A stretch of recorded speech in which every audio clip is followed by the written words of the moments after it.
Good afternoon sir. Good afternoon sir. Rajneesh बैठिए, comfortable हो जाइए। Thank you sir. आप इकोनॉमिक्स के स्टूडेंट रहे हैं। जी सर। इंडियन इकोनॉमिक्स में क्या क्या अच्छी, प्रेजेंट इकोनॉमिक सिचुएशन में क्या क्या अच्छी बातें दिख रही हैं जी सर। जिसके कारण हम लोग समझते हैं कि हम नंबर 3 पहुंच जाएंगे? जी सर। इसके बारे में बताइए। एक तो ये है कि जो कोविड का जो शॉक आया था, तो हमारा जो एग्रीकल्चर सेक्टर है वो स्ट्रांग था, तो उसको रेजिलिएंट था वो कोविड शॉक का। तो ये एक अच्छी चीज़ है। और दूसरा, यहाँ का जो रिसोर्सेज, ह्यूमन रिसोर्सेज है, वो काफ़ी तेज़ी से वो चेंज हो रहा है। तो और इन्वेस्टमेंट भी काफ़ी हो रहा है, तो ह्यूमन रिसोर्स का भी यूटिलाइजेशन यहाँ पे अच्छे से होगा। तो आने वाले दिनों में ये जो नंबर 3 की बात हो रही है, इस पे हो सकता है। एक बात कहा जाता है कि ह्यूमन रिसोर्स एक डेमोग्राफिक डिविडेंड शब्द हम जी सुनते सर। हैं, ये क्या है? ये जो वर्किंग एज पॉपुलेशन होता है, वो जो डिपेंडेंट पॉपुलेशन होता है उससे ज़्यादा होता है, तो उसी को बोलते हैं डेमोग्राफिक डिविडेंड। मगर ये लगता है झूठा ऑप्टिमिज्म है। हमारा पॉपुलेशन ऑलरेडी चाइना को क्रॉस कर गया है। इतना पॉपुलेशन, हमारे यहाँ इतनी नौकरियां नहीं है, क्या हम बर्दाश्त कर पाएंगे? तो मेरे ख्याल से नेगेटिव फीचर है, इसको पॉजिटिव क्यों माना जा रहा है? सर, अगर इसको एज ए रिसोर्स यूज करें तो ये पॉजिटिव हो सकता है। अगर सही टाइम पे अगर लोगों को स्किल्ड किया जाए, तो ये एक सही चीज़ है, ये एक पॉजिटिव इसको मानेंगे। अगर नहीं यूज हो पाया सही से, तब ये प्रॉब्लम हो जाती है, वही जो पॉपुलेशन है। तो ठीक है रजनी साहब, आपको पंचायत में काम करना, पंचायत ऑर्डर करने, भारत में पंचायती राज सिस्टम का विकास कैसे हुआ, इसके संबंध में कुछ बताइए। सर, इसका पहले जैसे कमेटी बिठाई गई थी, बहुत सारी कमेटी आई थी, बलवंत राय मेहता कमेटी, अशोक मेहता कमेटी। फिर जो एज ए एक्ट जो आया था वो 73rd अमेंडमेंट एक्ट आया था 1993 में। उसके बाद भारत में पंचायती राज आया। कुछ संविधान में कुछ प्रावधान किए गए, कैसे किए गए और क्या प्रावधान किए गए? डायरेक्टिव प्रिंसिपल में था, आर्टिकल 40 में है। लेकिन वो ये जरूरी नहीं था कि उसको, वो स्टेट पे था कि वो लागू करे या ना करे। तो उस टाइम तो इसे लागू नहीं किया गया था। अच्छा, तो इसे बाद में लागू किया गया था 1993 में। ठीक, सत्य जी। रजनीश, ग्रेजुएशन कब हुआ आपका? 2014 में सर। 2014 में। आपने अरविंदो से किया है? जी सर। क्या कर रहे हैं 14 से आप? 14 से सर प्रिपरेशन कर रहे हैं, और as a part time teacher भी हैं कोचिंग इंस्टीट्यूट में। किस चीज़ का प्रिपरेशन कर रहे हैं? प्रिपरेशन सिविल सर्विसेज की सर। सिविल से। और टीचर की सब्जेक्ट क्या है आप? इकोनॉमिक्स की टीचर है सर। और ऑप्शनल सब्जेक्ट आपका क्या है? इकोनॉमिक्स है सर। इकोनॉमिक्स ही। अच्छा, ठीक है। अरविंदो कॉलेज अभी वही है जहाँ पहले था या कोई चेंज हुआ? नहीं, अभी वही है सर। सब चीज़ वही है। अभी वही है, मालवीय नगर। ये अरविंदो का एक निष्क्रिय प्रतिरोध, जी सर। सुना है ना?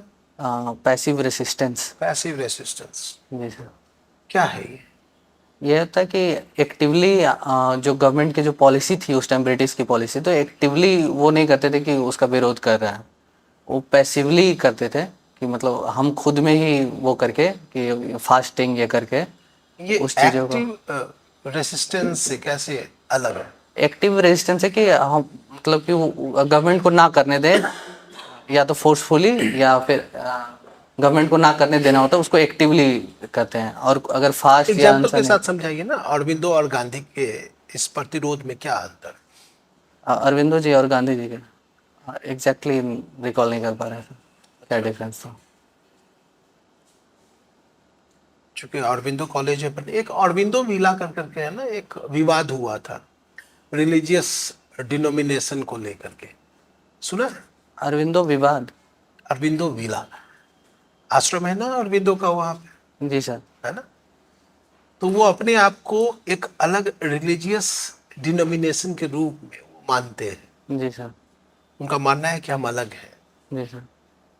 तो क्या आधार था और कोर्ट का क्या निर्णय था, सुना है कभी? नहीं सर, इसके बारे में मुझे नहीं पता, सॉरी सर। कॉलेज का केवल नाम ही देख करके चले आते हैं। नहीं सर, कॉलेज। चलिए, अब इकोनॉमिक्स में आप मैं बहुत लोगों से पूछ रहा हूँ कस्टम यूनियन के बारे में। जी। क्या है ये कस्टम यूनियन? Custom union. हाँ। कस्टम यूनियन ये जैसे फ्री ट्रेड एग्रीमेंट होता है, मतलब उसी की तरह का एक ये बड़ा रूप होता है ये, जिसमें ज़्यादा चीज़ों को जो है, जो ट्रेड बैरियर है उसे ख़त्म किया जाता है कस्टम यूनियन में। कोई एग्जाम्पल? एग्जैक्ट एग्जांपल तो अभी याद नहीं आ रहा सर। CECA और CEPA, जी इस सर। दोनों के बीच में क्या डिफरेंस? सर दोनों वही है, ट्रेड बैरियर को ही ख़त्म करने के लिए, लेकिन डिफरेंस एग्जैक्टली याद नहीं है अभी सर। ठीक है, आप फ्रेमवर्क एग्रीमेंट के बारे में बताइए। फेमो फ्रेमवर्क एग्रीमेंट क्या फ्रेमवर्क, होता है? सॉरी सर नहीं पता मुझे। ये प्रिफरेंशियल ट्रेड क्या है?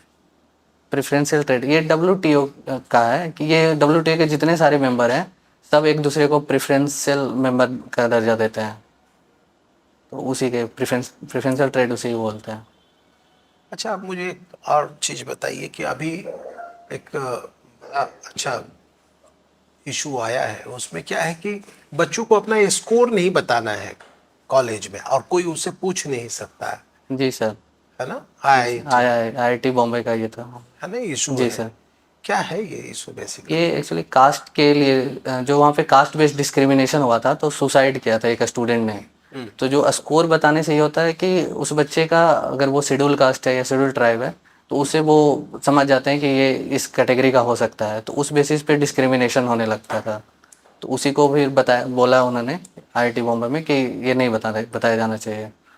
बच्चे को नहीं बताएंगे, बच्चे नहीं बताएंगे, बच्चे को तो पता ही है नहीं, कि उसको पब्लिकली नहीं पता होना चाहिए। पब्लिक के लिए उसके बारे में कोई चर्चा नहीं करेगा। चर्चा नहीं करेंगे, पूछेंगे नहीं, दूसरे से नहीं पूछेंगे, स्कोर नहीं पूछेंगे, ये बोला गया आपको था। लगता है ये सही है? जी सर, मुझे लगता है सही है ये। तो रिजर्वेशन गलत है, रिजर्वेशन सही है सर। फिर इसको छिपाया क्यों जा रहा है? इसे छिपाया जा रहा है ताकि जो डिस्क्रिमिनेशन हुआ था वो उस तरह का डिस्क्रिमिनेशन ना हो, इसलिए छिपाया जा रहा है। ऑडिटर बनने के लिए जी सर। गोपनीयता का गुण एकदम भरा होना चाहिए। जी सर। जरा इस पे बोलेंगे क्या है ये गोपनीयता? गोपनीयता का गुण, गोपनीयता मतलब अंदर, मतलब कि कुछ सीक्रेट टाइप का अंदर रखना है। क्या इसमें क्या कैसे काम करेंगे? गोपनीयता को आप कैसे फॉलो करेंगे आप?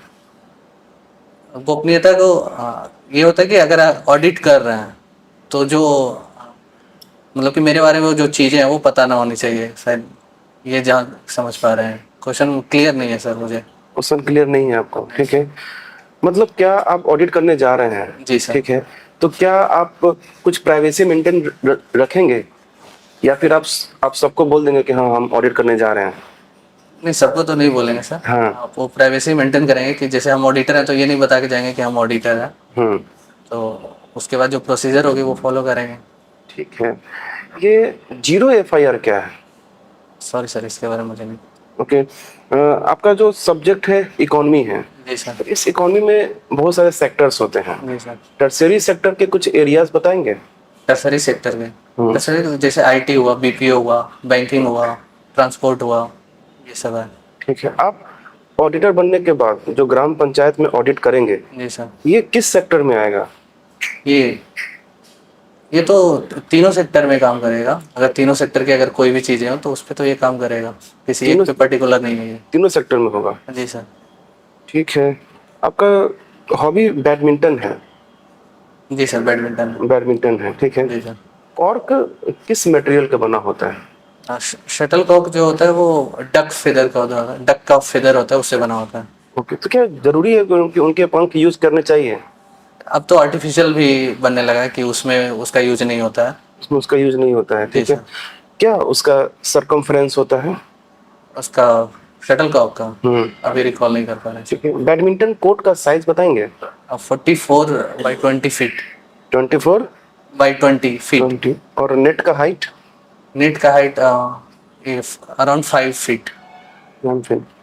अभी दिल्ली में बाढ़ आया था, जी सर। उस बाढ़ का मुख्य वजह क्या था? ये एक्चुअली ये अल नीनो ईयर था, तो अनइवन रेनफॉल पैटर्न हुआ था। ओके। तो जो नॉर्थ इंडिया में बहुत ज्यादा बारिश हो गई थी, ठीक है। तो उससे जो हिमाचल वाला जो एरिया था, तो उससे जो नदी में पानी बहुत तेजी से आया था। ठीक है। तो इसलिए यमुना का पानी बढ़ गया था, और जो वाटर लॉगिंग का जो इशू दिल्ली में हुआ था। ओके। ठीक है रजनीश, आपका इंटरव्यू खत्म हो, आप जा सकते हैं।